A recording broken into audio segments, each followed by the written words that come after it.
Good evening, everyone. What a lovely sunny day. Such a difference from last Wednesday when it was blowing a hoolie down here in Devon. Chilling the wind, but it's nice to see the sun again. Hope you're all having a good week. It's like hump day, isn't it, Wednesday? I think I read on my calendar it's no diet day. Yay! Which is good because I'm going to eat some bread today. So yeah, I posted the recipe up last week, and I know someone's already tried some of the focaccia. Forgive me, I can't remember who that was. So with focaccia, you want it quite a wet dough. So after its first proof, that's when you tip it out the bowl. You don't need it again, you leave it as it is, and that's how it develops all the air bubbles, and then you get a nice light bread. So I've done the first stage of the proof, and with my recipe, some nice fresh rosemary, I've actually put that in the dough mix to give an extra flavour. Okay, you can use any herb you've got. You can put olives on the top, sun-dried tomatoes. I've seen pictures with people making lots of nice pictures on the top, so using cherry tomatoes and bits of spring onion. So it's your time to be as creative as you want. So after the first proof, and you then put it into your dish that you're going to bake it in, you then need to leave it for about half an hour, and that's at the stage I've got to now before I reveal the tea towel that's underneath. Anybody joining us tonight? Not too many in just yet. We've got Mike Saunders. Hello Mike, how you doing? But not too many others in just yet. Okay, well, so everyone's obviously out enjoying the sunshine, lighting up the barbecues, cooking up a tasty feast. Mike says LOLO. So I've chosen to do, I've done them before, these lovely little terracotta plant pots. Obviously not ones that I've dug out my garden shed. They're ones that have been used to going in the Kamado Joe. So I've oiled them quite liberally before I've put the dough in. You could do a whole one, you could do two small ones. I say the terracotta dishes work really well when you're cooking in the dough.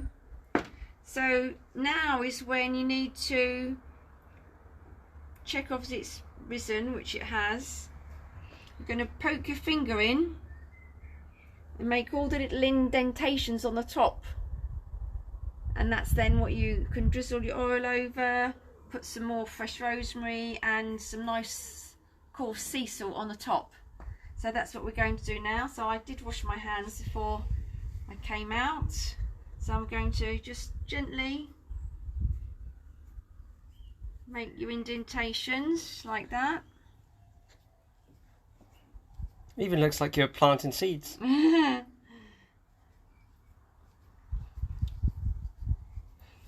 So yeah, and then maybe use another finger to do this one.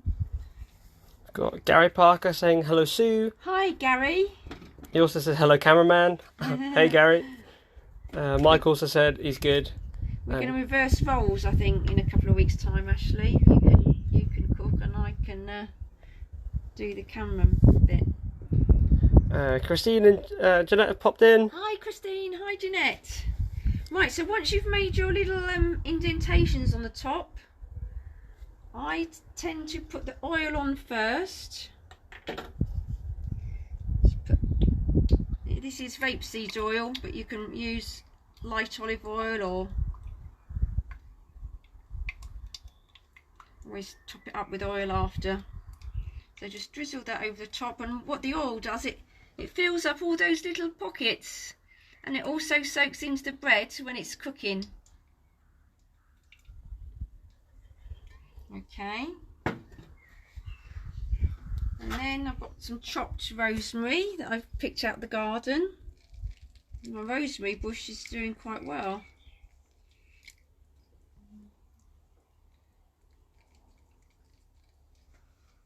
So yeah, you could have chopped up some sun-dried tomatoes as well. Some cherry tomatoes on the top. Add in some cheese even. Cheese, so it's the British cheese weekend this weekend, so thinking of perhaps doing a cheese fondue on the dough, so that might be nice. A nice good sprinkling of sea salt. So if we do it from a height, then it doesn't all go in one clump. You gonna get any off the elbow? No. Right, I am going to put a bit more oil on. So that soaks into the bread as well. Jeanette says she's just in time, Sue, and she's just got a paella off the Kamado J. Oh wow! Look forward to seeing some pictures of that later. And do you have to treat the pots with anything before you put them in like this? No, just bring them up to temperature slowly the first time you use them, like you would a pizza stone, and obviously keep these ones just for cooking in. Don't start planting your herbs and vegetables in them. So right, so they're ready to go in, and I've done my Blue Peter moment, and in the dough, hopefully, we're going to have a look and see. So yes, I put my pulled pork in at 1 o'clock. At 5 o'clock, I took it out, put it in some tin foil with some cider, and wrapped it. And I say about 20 to 7, I put the bread in, and I wanted the temperature a bit higher. So pork's still sitting there nicely, but I wanted just a little bit higher for the bread. So I'm going to open up and see. Big reveal. Okay, so there we have. I think that needs a little bit longer. So we can leave those a little bit longer, and while we've got the lid open, we can check to see the temperature of the pork. Now it's a piece of pork shoulder, and we're going to pull it, and obviously we're going to have it with some focaccia later and some salad. So I don't know if you can see that. That's been, so to pull pork, you need it at least 95 degrees C. So we'll just check the temperature. It wasn't quite there. Oh, look at that, 96.7. That's perfect. So we can take that off. It's wobbling, look. Wobbles, that's good. You see it wobble? So we'll take that off. Just let it rest a little bit, and then we can pull that, hopefully.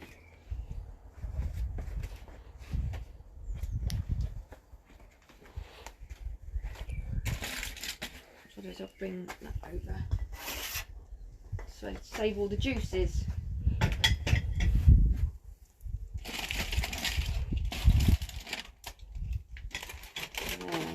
it over, close the lid.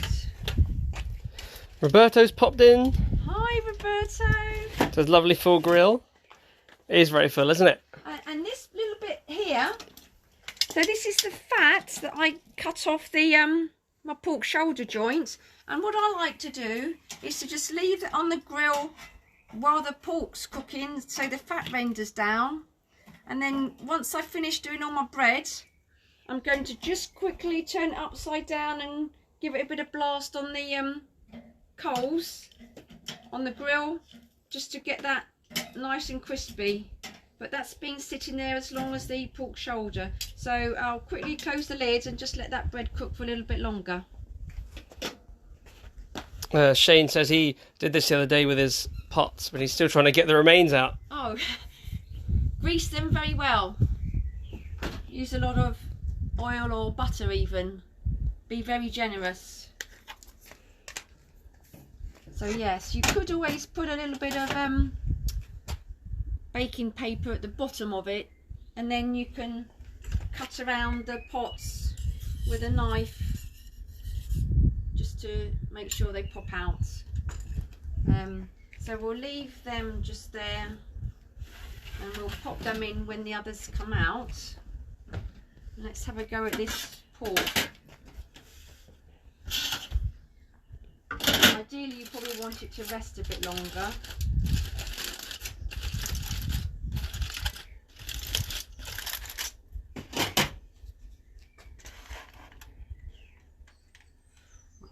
If you could smell this, it smells amazing. Wow. So I rubbed it in all sorts of bits I had in my cupboard. So yeah. So let's just see how. So it needs resting a bit more. That falls quite nicely.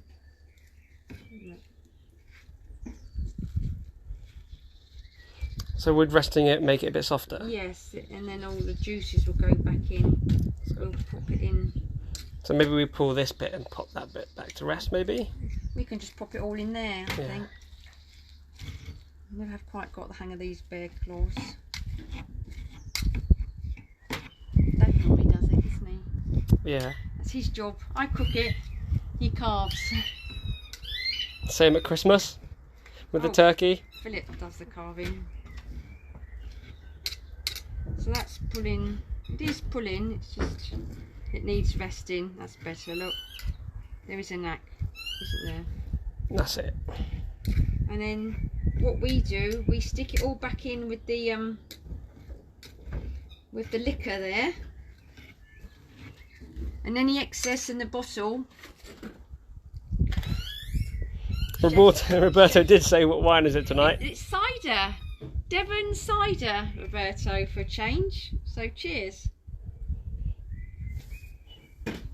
So yeah, so that will go back in the juice, and then also I sometimes add in some of my homemade barbecue sauce, and then a lot of the liquid will go back into the meat, so it'll be all nice and moist, so it won't dry out at all.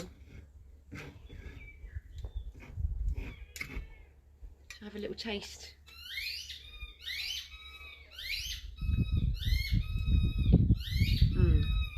That's good.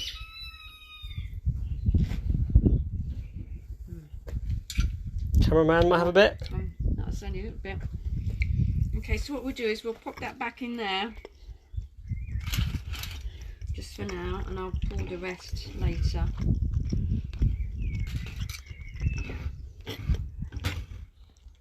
Yeah, that tastes brilliant, that does. That's gorgeous. Right, okay. Perhaps we'll see if these focaccia's finished. Going back for seconds. Okay, so let's have a look. So it's up to 200 now.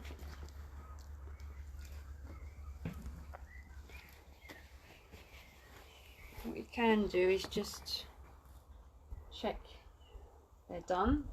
So let's check one of the flower pots.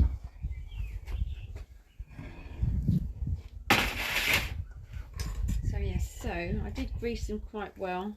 So just slide a knife down to the bottom, and hopefully they will pop out.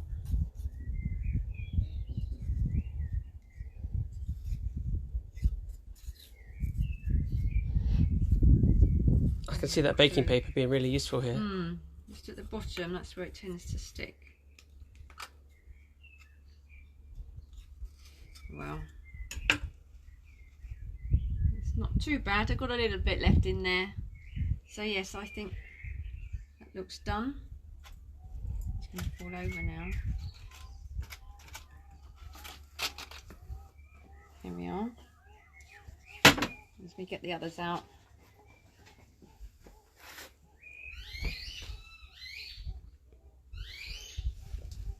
Again, is their colour, even though they're done, a bit white? Is that because they're in the dough? It's just because the temperature wasn't super hot.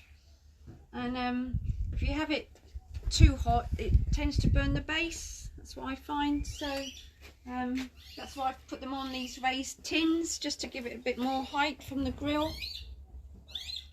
And what I have done, my last 2 cooks, I've put my fire grate back in, because I've got the ash basket. Airflow's great, and it's good for when I was doing the pizzas, and it got the temperature really up high, nice and quick. It was going through my charcoal a bit, so I've put the broken fire grate back in, and it's more economical on my charcoal use, so I will just close that down to give that one a little bit longer. But it's just one of those trial and error things, you just need to try.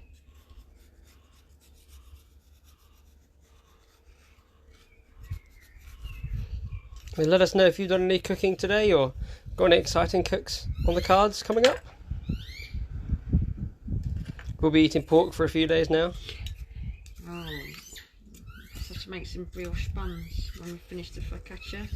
I reckon we'll run out of pork before we do focaccia. Oh, you see, it's just caught at the bottom there. It will come out. Oh look, there we are. It's a little bit. It's nice and light. Let's get that one.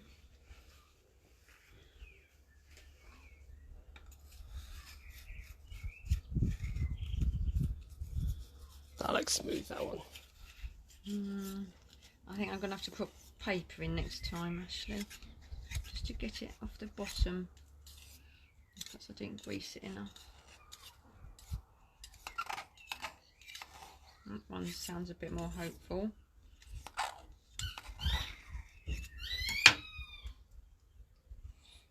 Oh, nearly. Right.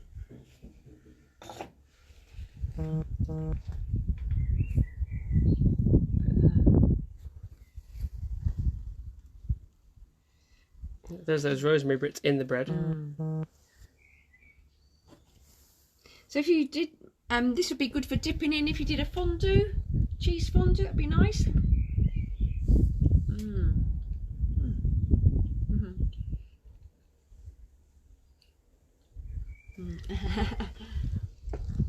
Cheers, everybody. Oh, that's nice. Salt's nice too, the crunchy bits. I'll just take the other one off, and then I can put the others in. What I have done sometimes is take it off the heat, and you could always turn it upside down just to brown the top if you wanted. I'll take that one off and put these ones in. Put that one there.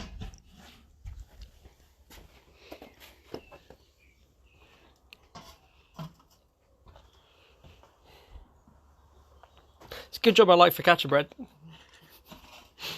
And that you cook it so well as well. Okay, so we'll close that down. The crackling can sit there. Let's see if this one comes out. Gary Parker says, focaccia polos, you could market those, Sue Alexander.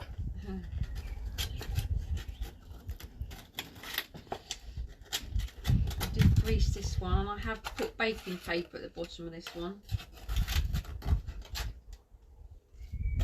That's got a nice bit of colour. Ooh, it's hot. It's got a nice bit of colour on this one.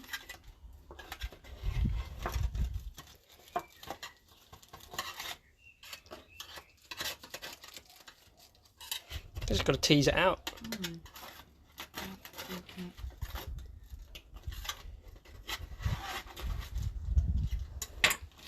Look at that. So as you can see, it does brown the bottom a little bit, but that's okay. It's not burnt. Sounds hollow. You just don't get the colour so much on the top. And really, you want to let it cool a little bit first before you cut it, but you can never wait. You can't wait that long. Oh, it's lovely and soft. Look at that.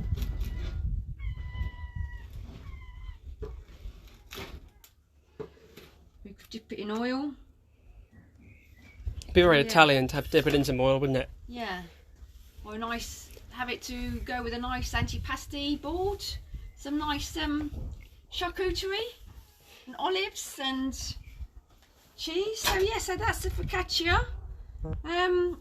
That's the pulled pork. We'll finish that off in a minute. Anybody got any questions? Christine says every cook is a learning curve. It is. Even you know, the base, it is cooked, but you just don't get the colour on the top. So right, I shall post some pictures of these ones later, and we'll crackle up the crackling, and we're in for a tasty dinner, Ashley. So I'll sign off and wish you all a very nice evening. Perhaps see you next week.